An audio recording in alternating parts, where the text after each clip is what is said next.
ভালোবাসা এইভাবে কাঁদায়, আমার চোখের পানি ঝরায়। আমি যদি জানতাম এই ভালোবাসা আমার জীবনটা শেষ করে দেব, তাহলে এই ভালোবাসায় পা রাখতাম না। বলো। সিগারেট জিনিসটা আসলে আমার কাছে একটা প্রিয় জিনিস ছিল, আর সেটা তোমার জন্য ছেড়ে দিতে হয়েছে। আর তুমি আমাকে আপনি করে বলো কেন সবসময়? তুমি তো তুমি করে বলতে পারো, তাই না? না, আসলে আপনার মধ্যে অন্যরকম একটা ভালোবাসা আছে। এই জায়গাটা কিন্তু অনেক সুন্দর। হ্যাঁ, এটা আমাদের খুব পরিচিত একটা জায়গা। আচ্ছা, প্রথম দিনের কথা মনে আছে তোমার? মনে আছে। আপনি কিভাবে তাকাইছেন, ওই ছেলেটা কেমনে যে বকাঝকা করছিল, আমার ইচ্ছা হচ্ছে ঠাস করে একটা থাপ্পড় দিতে ওর আইসা। হ্যালো, কি রে ভাই, কতক্ষণ ধরে বসে আছি, আসোস না কি জন্য? মানে কি মানে এতক্ষণ দাঁড়া করা রেখে আসবি না এখন? এটা কি ধরনের কথা বলতো? আসবি না? আচ্ছা ঠিক আছে, আসা লাগবো না, আমি যাই তাইলে, বাই। এনি স্পিড জুস পাইনি। এতক্ষণ কি করছিস দোকানে? এখন দেরি হয়ে গেছে আসতে। ভাই দেখছেন মাইয়া ছেলের অবস্থা, একটা ঘন্টা ধরে এনো কি করতেছে, আমরা যে ভাই বইয়া লইছি তাদের কোনো ইয়েই নেই। ওইদিকে তাকাইস না, একটা সিগারেট ধরা।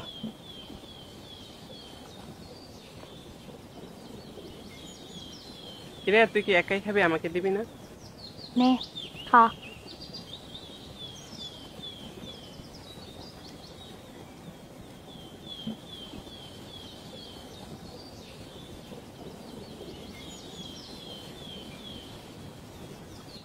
শিওলি কি আর আসবে না? না আসবো না, কতক্ষণ ধরে দাঁড়া করে রেখে এখন বলতেছে আসবো না। থাইকে লাভ আছে এই জায়গার মধ্যে। আয় এই এই সেরি ভাই, স্পিডে বোতল ভাই আমরা মাথা ধরে মারছে। এই সেরি গান্দা মান্দা খা।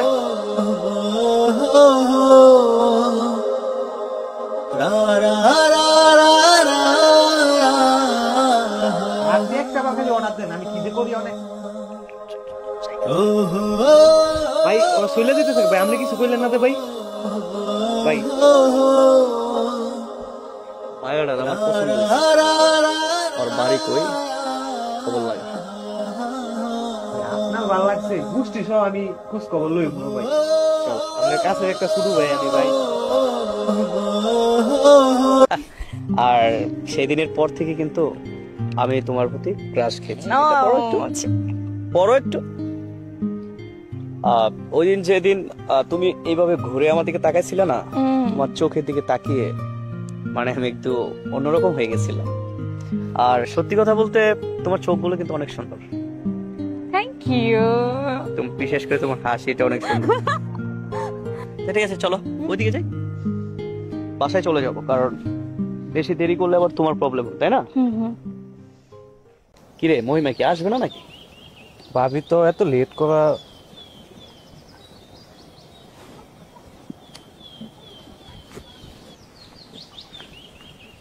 আন্টি আন্টি, বাবা কি ডাকছো কেন?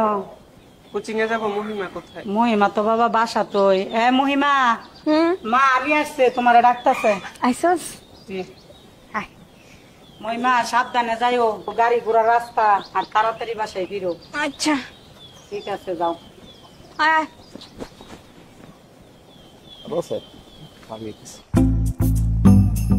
কি অবস্থা, এত দেরি হলো যে?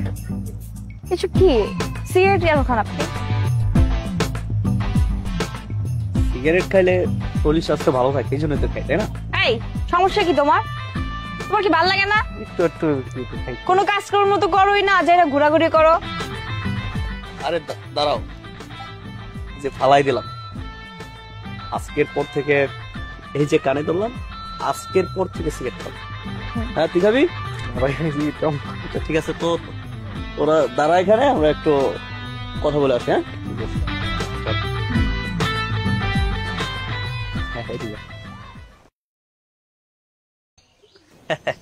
ভাই ওটা কলা জুস ভাই। ওকে বিয়েটা করবো, বুঝছিস? কি ব্যাপার, আপনি আমার ফোন রিসিভ করতেছেন না কি জন্য? পলাশ একটু যা তো, মোবাইল নষ্ট হয়ে গেছে আসলে, এই জন্য ফোন কি করে দেখ। এটা কি মোবাইল নষ্ট হয়ে গেলে? 230টা মিসড কল উঠে আছে। এই কলগুলো কে দিছে? আমি দিছি। আমি মহিমা আপনাকে এতগুলো কল দিছি, আপনি আমার কল কি জন্য রিসিভ করতেছেন না? সমস্যা কি আপনার?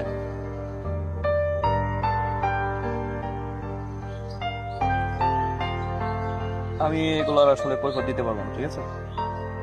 কেন কৈফিয়ত দিতে পারবেন না? তাহলে আমার সাথে আপনি সম্পর্কে জড়াইছেন কি জন্য? সম্পর্কে জড়াইছি, মানুষের সাথে মানুষের সম্পর্ক হয়, এটাই স্বাভাবিক।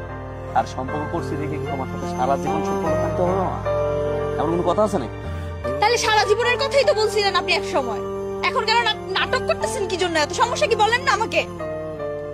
সমস্যা কিছু না, আমি তোমাকে কৈফিয়ত দিতে পারবো, ঠিক আছে? আমি তোমাকে ফোন রিসিভ করবো না, তোমার সাথে কথা বলবো না, তোমার সাথে আমি আসলে মানে হ্যাঁ, এটা আমার ব্যক্তিগত ব্যাপার।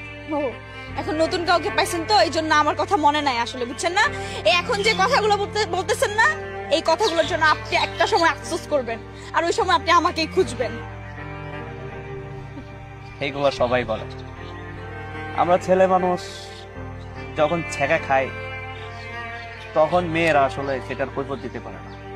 আর আমরা যখন একটু কোনো কিছু বলি না, তখন কত রকমের কথা শুনতে হয়, ঠিক আছে? এইগুলো আমাকে বুঝালে লাভ হবে না। আর বিষয়টা হচ্ছে তুমি আর আমার পিছনে নেক্সট টাইম আসবে না, ঠিক আছে? এই পলাশ, চল।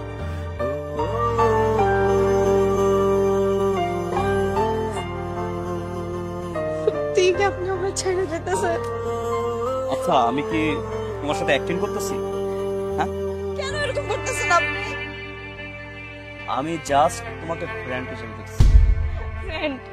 ফ্রেন্ড হিসেবে দেখে এত স্বপ্ন দেখাইছিল না? বিয়ে করবা, সংসার করবা, এত স্বপ্ন দেখাইছিল। ফ্রেন্ড হিসেবে থাইকে সারা জীবন থাকার স্বপ্ন দেখাইছিল। এই যে সীমা, তার বাবার অনেক টাকা, কোটি কোটি টাকা, অনেক বড় লোক। সে আমাকে অনেক ভালোবাসে। আমি যদি তার সাথে সম্পর্ক করতে পারি না, আমি কোটি কোটি টাকার মালিক হয়ে যাবো। তারপর আমার জীবন কত সুন্দরভাবে চলবে। আর তোমাকে বিয়ে করলে আমি কি পাবো? শুধু তোমাকেই পাবো। তোদের মতো কিছু ছেলেরা আছে না, এক নাম্বারের লোভী, বুঝছস? তোরা কয়েকটা মেয়ের পিছন পিছন ঘুরোস, মেয়েগুলারে আপন করে পাওয়ার পর তখন মেয়েগুলারে চিনোস না। তোদের অভ্যাসটাই এটা, কয়েকটা মেয়ের লাইফ নিয়ে নিয়ে খেলবি, তারপর হারাই যাবি। আচ্ছা, আমি এত কথা শুনতে চাচ্ছি না। আমি বললাম জাস্ট তুমি আমার ফ্রেন্ড হিসেবে তোমাকে দেখছি, নেক্সট টাইম তুমি আমার চোখের সামনে আসবে, ওকে?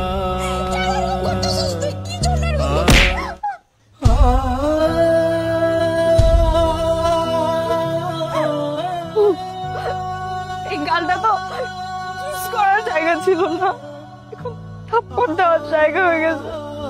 ঠিক আছে, আচ্ছা।